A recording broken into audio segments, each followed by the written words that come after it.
ஆடி மாசம் குரு சூரியன் சேர்க்கை, இரண்டு உயர்ந்த கிரகங்கள். சூரியன் ஒரு தலைமை பண்பு, 9 கோள்களுக்கும் தலைவனாக இருக்கக்கூடியவன், தந்தையாக இருக்கக்கூடியவன், உடம்புல உயிராக இருக்கக்கூடியவன்.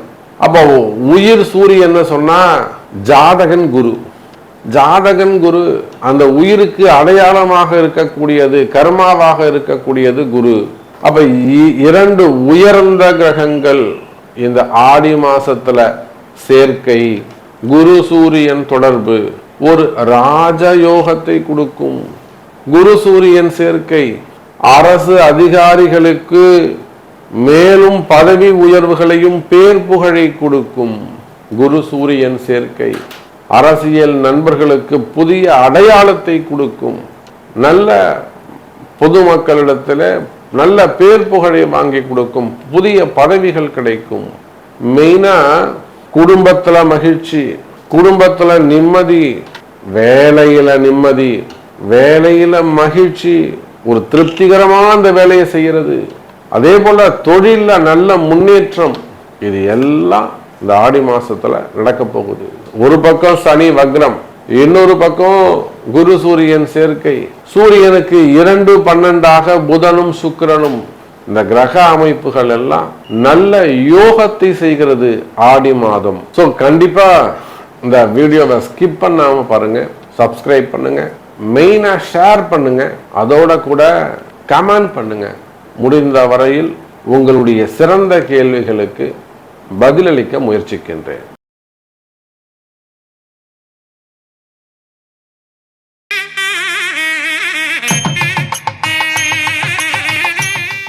வாக்கர்த்தா விவிசம்ருக்தௌ வாக்கர்த்தா பதிபக்தஜே ஜெகதப்பிதரோ வந்தே பார்வதி பரமேஸ்வரம். எல்லாமல்ல அம்மையப்பனாக விளங்கக்கூடிய மீனாட்சி அம்பிகா சமேத சுந்தரேஸ்வர பெருமானுடைய திருவடிகளை வணங்கி, என்னுடைய உபாசனை தேவதை அன்னை வாகராகி அம்பாளுடைய மலரடிகளையும் பணிந்து, உலகம் முழுவதும் வாழக்கூடிய கடவுளருள் டிவி நேயர்கள் அனைவருக்கும் உங்கள் தாம்பரம் வாராகி ஈசநேசன் சுவாமியுடைய நல்லாசிகள், வாழ்த்துக்கள். ஜெய் வாராகி, ஜெய் ஜெய் வாராகி. ஆடி மாசம் நாம் எல்லோரும் ஆவலோடு எதிர்பார்க்கக்கூடிய ஒரு தமிழ் மாதம் எதுனா ஒரு ஆடி மாதம். ஒரு 3 மாதத்துக்கு ரொம்ப ஒரு சிறப்பு உண்டு. அதாவது தை மாதம், அதே போல் ஆடி மாதம், அதே போல் ஆவணி மாதம். இந்த தை மாதமும் இந்த ஆடி மாதமும் இந்த தட்சணாயனம் உத்தராயணம்னு சொல்லக்கூடிய சூரியனுடைய மாற்றம் நடைபெறும். மலர்வரை தேய்பிறை, இரவு பொழுது பகல் பொழுது அப்படிங்கிற மாதிரி. அதே போல் எப்படி தை பிறந்தா நல்லா இருக்குமோ அதே போல் ஆவணி பிறந்தா நல்லா இருக்கும். விநாயகர் சதுர்த்தியிலேருந்து பூரா பூஜைகள் தான், வழிபாடுகள் தான். அப்போ ஆவலோடு எதிர்பார்க்கக்கூடிய ஆடி மாதம். இந்த ஆடி மாசத்துல என்ன சார் சிறப்பு? கிரக அமைப்புகள்ல வானியல்ல என்ன மாற்றம் நிகழுது? வானிலை சாஸ்திரத்துல மேல் உலகத்துல என்ன மாற்றங்கள், கிராவிட்டியில என்ன சேஞ்சஸ் ஏற்படுதுன்னா, சூரிய பகவான் கடகராசியில் பிரவேசம் செய்கிறார். அதாவது காலபுருஷனுக்கு தாய் வீடு 4ஆம் பாவம், சந்திரனுடைய வீடு. சந்திரனுடைய வீட்டுக்கு சூரியன் வருகிறார். 1 மாசம் அங்க இருக்கார். அம்மாவுடைய வீட்டில் அப்பா இருக்கிறது. தந்தையாகிய கிரகம் சூரியன், தாய் கிரகம் சந்திரன். அப்போ சூரியன் இந்த முறை கடகத்துக்கு வரும்போது கூட குரு இருக்கிறார். இது ஒரு பெரிய சிறப்பு. குருவும் சூரியனும் இணைந்திருப்பது ஒருவருடைய ஜாதகத்தில் அது எந்த லக்னமா வேண்டுமானாலும் இருக்கலாம். நீங்க எந்த லக்னமா வேண்டுமானாலும் வச்சுக்கோங்க, எந்த ராசியா வேண்டுமானாலும் வச்சுக்கோங்க. ஒரு ஜாதகத்துல குருவும் சூரியனும் சேர்ந்திருக்கு அப்படின்னு வச்சுக்கிட்டீங்கன்னாக்கா, நீண்ட நாளா போராடிக்கிட்டு இருக்க ஒரு விஷயம் இமீடியட்டா உடனே நடந்துடும். அதாவது ஒரு பழமொழி சொல்லுவாங்க, ஆனை மேல போறவங்கிட்ட அம்பு ஆயுதம் கேட்டா கிட்ட நின்று கொடுத்து உதவி செஞ்சுட்டாடா போவான் அப்படின்னு சொல்லுவாங்க. அதாவது அவர் பெரிய உயர்ந்த ஸ்தானத்துல ரொம்ப உயர்ந்த வாழ்க்கையை ஒரு பெரிய ஆள்கிட்ட வாழ்ந்துகிட்டு இருக்கும்போது நம்ம போய் ஒருத்தட்ட உதவி கேட்டோம்னா நம்மளை மதிக்க கூட மாட்டாங்க அப்படிங்கிற கருத்து தான் அது. ஆனால் இந்த குரு உயர்ந்தவர், அவருக்கு மேல உயர்ந்த ஸ்தான நற்குணத்தை உடையவர் சூரியன். அப்ப இவங்களோட காம்பினேஷன் இருக்கும்போது உங்களை விட ஒரு பெரிய இடங்களை போய் ஒரு உதவி கேட்டீங்கன்னா இமீடியட்டா கிடைச்சிரும். இதனால் வரையில நீங்க பல இடங்களை போய் உதவி கேட்டிருக்கலாம், முடியாதுன்னு இருக்கலாம். பேங்க் லோனாக இருக்கலாம், அது மார்கேஜ் லோனாக இருக்கலாம், இல்லை அப்கிரேட் பண்ணக்கூடியதாக இருக்கலாம், டாப் அப் பண்ணக்கூடியதாக இருக்கலாம், ஓடியா இருக்கலாம், சிசியா இருக்கலாம், இல்லை மார்கேஜ் லோனாக இருக்கலாம். அப்போ நீங்கள் கேட்டு இல்லைன்னு சொன்னவங்களா கூட இப்போ போய் நீங்கள் ரீஅப்ரோச் பண்ணுவீங்கன்னா இமீடியட்டாக உங்களுக்கு லோன் கிடைக்கும்.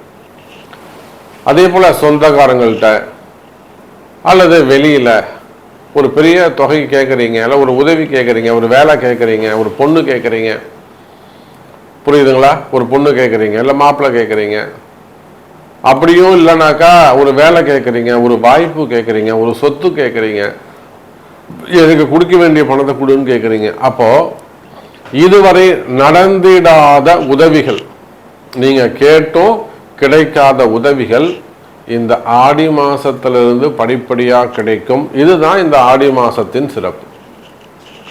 இப்போ நான் சொல்றது நார்மலா ஒரு குடும்ப வாழ்க்கைக்கு சொல்றேன். ஒரு வேலைக்கு போகணும், ஒரு குடும்பத்தை காப்பாற்றணும், பொண்டாட்டி பிள்ளைங்களை காப்பாற்றணும், ஒரு குடும்ப வாழ்க்கைக்கு சொல்றேன். இதே குரு சூரியன் காம்பினேஷன் அப்படியே கொண்டு போயிட்டு தொழிலுக்கு போடுங்களேன், பிஸ்னஸ்க்கு போடுங்களேன், சூப்பராக வேலை செய்யும்.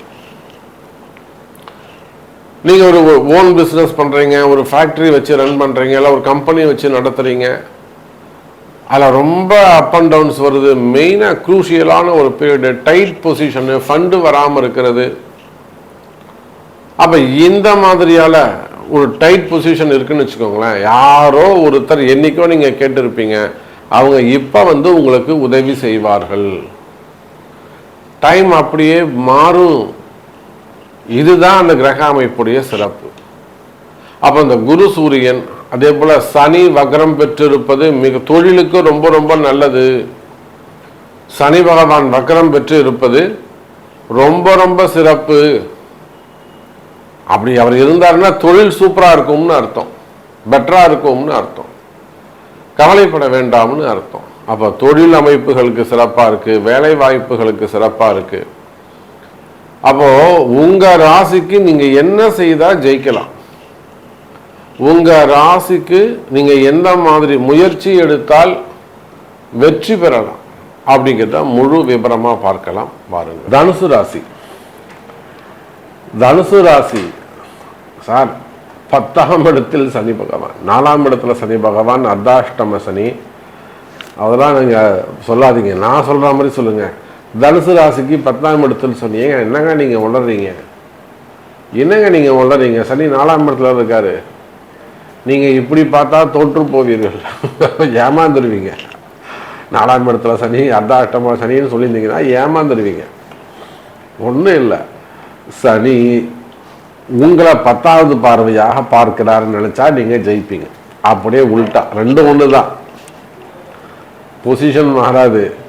நம்ம பார்வையை நம்ம மாற்றி வைக்கணும், இவ்வளவுதான் விஷயம், இதுதான் சீக்ரெட். ஸோ தனுசு ராசி இன்னும் ஒரு கட்சி கொடுத்து வாயில் வச்சுன்னு கதறி அழலை, அவ்வளவுதான் விஷயம். எவ்வளவோ குடும்ப பெண்கள், குடும்பத்தில் மாமியார் பிரச்சனை, மாமனார் பிரச்சனை, கணவர் பிரச்சனை, இல்லைன்னா அக்கம் பக்கத்தில் பிரச்சனை, இந்த சின்ன சின்ன மிடில் கிளாஸ் இருக்காங்க பார்த்தீங்களா, இந்த சீட்டு பிடிக்கிறது, ஃபண்டு பிடிக்கிறது, இதை கைமாத்தா பணங்காசு வாங்கிறது, அதில் போய் மாட்டிக்கிறது, எக்கச்சக்கமான பிரச்சனை. இந்த மிடில் கிளாஸை கொஞ்சம் அப்படி கீழே போனால் லோயர் கிளாஸ், விவசாய பெருமக்கள், வேர்வை சிந்தக்கூடியவங்க, சின்ன சின்ன பிஸ்னஸ் பண்ணக்கூடியவங்க, அவங்க அதுக்கு மேலே துன்பம், அதுக்கு மேலே வறுமை, அதுக்கு மேலே நிறைய இடியாப்ப சிக்கல்கள். அப்புறம் தாண்டி ஒரு ஹையர் லெவல் வந்தீங்கன்னா, அப்பர் கிளாஸ் வந்தீங்கன்னா, ஒரு ஆவரேஜாக பிஸ்னஸ் பண்ணக்கூடியவங்க, ஒரு கடைகள், ஒரு ஹார்ட்வேர்ஸ் வச்சு நடத்துகிறாங்க, ஒரு செப்பல் கடை வச்சு நடத்துகிறாங்க, ஒரு சூப்பர் மார்க்கெட் வச்சுருக்காங்க, ஒரு மளிகை கடை வச்சு நடத்துகிறாங்க, ஒரு மெடிக்கல் ஷாப் வச்சுருக்காங்க, இல்லை ஒரு ஷோரூம் வச்சு நடத்துகிறாங்க, ஒரு டெக்ஸ்டைல் பிஸ்னஸ் பண்ணுறாங்க, ஒரு ஹோட்டல் இண்டஸ்ட்ரி வச்சு நடத்துகிறாங்க, இல்லைன்னா சின்ன சின்ன ஸ்மால் ஸ்கேல் இண்டஸ்ட்ரி, அந்த மாதிரிலாம் ஸ்மால் ஸ்கேல் இண்டஸ்ட்ரி வச்சு நடத்தக்கூடியவங்க. அப்போ அந்த மாதிரி தொழில் செய்யக்கூடியவங்க. இப்போ இதையெல்லாம் பார்த்தீங்கன்னாக்கா என்ன நடக்கும்? இந்த மாதிரியான மிடில் கிளாஸாக ஓவராக சின்ன சின்ன பிஸ்னஸ் பண்ணக்கூடியவங்களா கூட இப்போ கஷ்டப்படுறாங்க. அதே போல் பெரிய பிஸ்னஸ் பண்ணக்கூடியவங்க, பெரிய பெரிய கம்பெனி நிறுவனங்கள் வச்சு நடத்தக்கூடியவங்க, அவங்களுக்கு துன்பம் அதுக்கு மேலே இருக்கு. மெயினாக அவங்களுக்குலாம் ஃபண்டு டிமாண்ட், பண பிரச்சனைகள், ஃபண்டு டிமாண்ட் அவங்களுக்கு ஏற்படுது. அப்போ தனுசு ராசின்னு சொல்லியாச்சுன்னா குடும்ப பெண்களாக இருந்தாலும், விவசாய பெருமக்களாக இருந்தாலும், சின்ன சின்ன தொழில் செய்யக்கூடியவங்க, பெரிய பிஸ்னஸ் பண்ணக்கூடியவங்க, share market, stock market, gold market, மெயினாக ஷேர் மார்க்கெட்டில் பண்ணக்கூடியவங்க, ட்ரேடிங் செய்யக்கூடியவங்க, ஆன்லைன் பிஸ்னஸ் பண்ணக்கூடியவங்க, ஸ்டார்ட் அப் பிஸ்னஸ் பண்ணக்கூடியவங்க, ஐடியில் பிஸ்னஸ் பண்ணக்கூடியவங்க, ஐடியில் ஒர்க் பண்ணக்கூடியவங்க. இந்த ஐடியில் ஒர்க் பண்ணக்கூடியவங்களுக்குலாம் இந்த ஃபேமிலி ப்ராப்ளம் இருக்கு சொல்லி மாலாது. இன்னும் சொல்லப்போனால் நேற்று ராத்திரி ஒரு 10-10:30 ஒருத்தவங்க டிஸ்டர்ப் பண்ணுறாங்க. ஒரு அண்ணனும் ஒரு அக்காவும் வராங்க, சாரி ஒரு தம்பியும் ஒரு அக்காவும் வராங்க. இந்த மாதிரி சொல்கிறாங்க, சார் இந்த மாதிரி ஒரு கருப்பு உருவம் வருது, ஒரு பிளாக் மேஜிக் சம்மந்தப்பட்டது செய்தி, மாந்திரீகம் சம்மந்தப்பட்டது, யாரோ அவங்களுக்கு நிம்மதியாக தூங்க விடலை. அப்ப தனுசு ராசி நேயர்களே, சனி 10வது பார்வையாக உங்களை பார்க்கின்ற காரணத்தினால், சனி பகவான் உங்களை 10வது பார்வையாக பார்க்கின்ற காரணத்தினால் இது என்ன நடக்குதுன்னாக்கா, சனியுடைய பார்வை உங்களை பாடா படுத்தி எடுக்குது. இந்த துன்பத்திற்கு காரணம் ராகுவும் ஒரு காரணம். நல்லா புரிஞ்சுக்கணும் சார். ஒரு ராசியை சனி பார்த்து ராகுவும் பார்ப்பாரே ஆனால் அது அவங்கள பிடிச்சி ஜெயில போட்டதுக்கு சமம். நீங்க அப்ப ஜெயில போட்டோம்னா ரொம்ப எல்லாரும் தனுசு ராசிலாம் போய் ஜெயில அடைச்சாங்கன்னு அர்த்தம் கிடையாது. நீங்க அதுக்கு சமமா ஒரு இடத்துல போய் சிக்கல்ல மாட்டிப்பீங்க. அவங்கள விட்டு நீங்க வெளியில வர முடியாது. அது காதலா இருக்கலாம், கணவனா இருக்கலாம், குடும்பமா இருக்கலாம், முதலாளியா இருக்கலாம், தொழிலாளியா இருக்கலாம், கம்பெனியா இருக்கலாம். ஒரு குறிப்பிட்ட இடத்துல போய் நீங்க சிக்கல்ல மாட்டிப்பீங்க. மிஷினுக்குள்ள கை விட்ட கதையா போயிடும். அந்த இடத்த விட்டு நீங்க வெளியில வர முடியாது. அவங்க எங்க போனாலும் உங்களை வாட்ச் பண்ணிக்கிட்டே இருப்பாங்க. உங்களுடைய டேட்டா அவங்க கையில இருக்கும். சிக்கல்ல மாட்டிப்பீங்க. இந்த பிரச்சனையை விட்டு எப்படி வெளியில வர்றதுன்னு தெரியாது. சில இடங்கள்ல வம்பு வழக்குகளிலே வெற்றிகள் உண்டாகும். அப்போ இதுல இருந்து நீங்க தப்பிக்கணும்னா செய்த பாவங்கள் நீங்க வேண்டும். இதுதான் ரகசியம். பாவங்கள் தீர தர்மங்கள் செய்யுங்கள் தனுசு ராசி அன்பர்களே. அதே போல பாவம் செய்த பாவம் தீர தர்மம் செய்ய வேண்டும். இது என்ன சாமி புதுசா இருக்கு? நாம என்னதான் பரிகாரங்கள் செய்தாலும், எவ்வளவுதான் நாம பரிகாரங்கள் செஞ்சாலுமே கூட, ஹோமங்கள் செய்வது, ஜபங்கள் செய்வது, மந்திர உச்சாரணம் செய்யறது, கோவிலுக்கு போறது, தீபம் ஏற்றுவது, சுவாமிக்கு அபிஷேகம் பண்றது, இது எல்லாத்தையும் தாண்டி தர்ம காரியங்கள், சாமிக்கு தேவையான சில விஷயங்களை வாங்கி கொடுக்கறது, திருப்பணிகள் செய்யறது, அன்னதானம் செய்யறது, நீங்க என்ன செய்யணும் அப்படிங்கிறத டிசைட் பண்றது உங்களுடைய பிறப்பு ஜாதகம். எங்க போய் செய்யணும், யாருக்கு செய்யணும், எந்த உறவு முறைக்கு செய்யணும், இதெல்லாம் தாந்திரீக பரிகார முறைகள். அதே போல நிறைய குடும்பங்கள்ல பாத்தீங்கன்னாக்கா இப்போ குடும்ப கஷ்டங்கள், மெயினா கணவன் மனைவி பிரச்சனை. மனைவி ரொம்ப அஃபெக்ஷனா இருப்பாங்க, கணவன் உதாசீனமா இருப்பாரு, கண்டுக்கவே மதிக்கவே மாட்டாரு. சில இடங்கள்ல ஆண்கள் அப்படியே உருகி உருகி பார்ப்பாங்க, பொண்டாட்டி பொண்டாட்டின்னு. அந்த அம்மா கண்டுக்கவே மாட்டாங்க, அம்மா வீட்டில் போய் உட்காந்துப்பாங்க.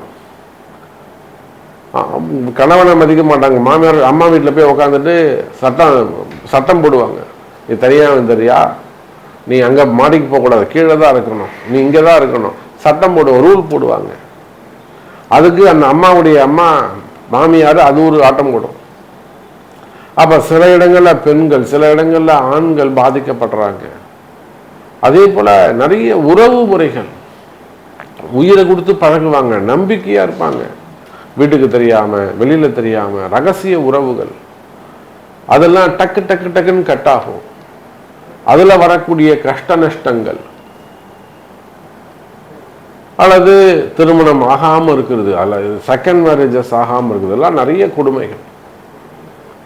மேரேஜ் ஆகாம இருக்கிறது, மேரேஜுக்கான முதல் திருமணம், இரண்டாவது திருமண தடைகள், குழந்தை பாக்கியம், மெயினா குழந்தை பாக்கியம். கல்யாணம் 6 வருஷமாவது 8 வருஷமாவது இன்னும் கல்யாணம் குழந்தை பிறக்கல. அப்ப இந்த மாதிரியான கஷ்டங்கள் இருக்குமே, ஆனால் இதுக்கெல்லாம் தாந்திரிக பரிகாரங்கள் கை கொடுக்கும். அப்ப இது எல்லாத்துக்குமே ஒரே சொல்யூஷன், உங்களுடைய பர்த் சார்ட், பிறப்பு ஜாதகம் பேசும். இப்ப இந்த ஆடி மாசத்துல நல்லது, நல்ல மாதம், நல்ல கிரக அமைப்பு பிறந்திருக்குது. ஸோ உங்க ஒவ்வொரு ராசிக்கும் எப்ப இந்த செய்தி உங்களுக்கு நீங்க கேட்குறீங்களோ அப்பவே உங்களுக்கு நல்ல நேரம் பிறந்துருச்சுன்னு அர்த்தம். இதுதான் ஒரு சிம்டம்ஸ், இதுதான் ஒரு அடையாளம். கவலை வேண்டாம், நல்லதே நடக்கும், நல்லதே நடக்கும் என்பதை சொல்லிக்கொண்டு மீண்டும் ஒரு அற்புதமான பதிவில் உங்களை சந்திக்கிறேன். நன்றி, நமச்சிவாயம். ஜெய் வராகி, ஜெய் ஜெய் வராகி. கடவுள் அருள் டிவியை பார்த்தமைக்க நன்றிகள். மேலும் இது போன்ற தகவல்களை தெரிந்து கொள்ள கடவுள் அருள் டிவியை சப்ஸ்கிரைப் செய்யுங்கள். மறக்காமல் பெல் ஐக்கானை கிளிக் செய்யுங்கள்.